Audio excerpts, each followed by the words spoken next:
દ્વારકા જામરાવલ વિસ્તારમાં ધોધમાર વરસાદથી નીચાણવાળા વિસ્તારોમાં પાણી ભરાવાની પરિસ્થિતિ.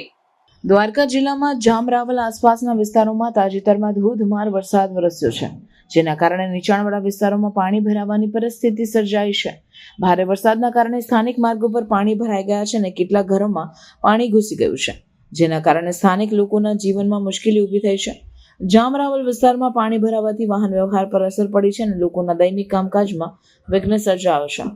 તંત્ર દ્વારા પાણી નીકળવા માટે કામગીરી હાથ ધરવામાં આવે છે, પરંતુ સતત વરસાદને કારણે સ્થિતિ પર નિયંત્રણ મેળવવું મુશ્કેલ બની રહ્યું છે. સ્થાનિક લોકોમાં ચિંતાનો માહોલ છે અને તેઓ તંત્રની મદદની અપેક્ષા રાખે છે. હવામાન વિભાગે આગામી દિવસોમાં પણ દ્વારકા અને આસપાસના વિસ્તારોમાં હળવો વરસાદ થવાની આગાહી કરી છે.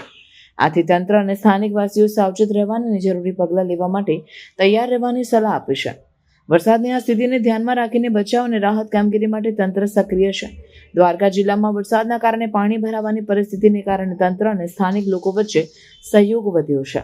તંત્ર દ્વારા પાણી નીકળવા માટે મશીનો અને કર્મચારીઓ તાત્કાલિક કામગીરીમાં જોડાયા છે, જેથી પાણી ભરાવાનો પ્રભાવ ઓછો કરી શકાય.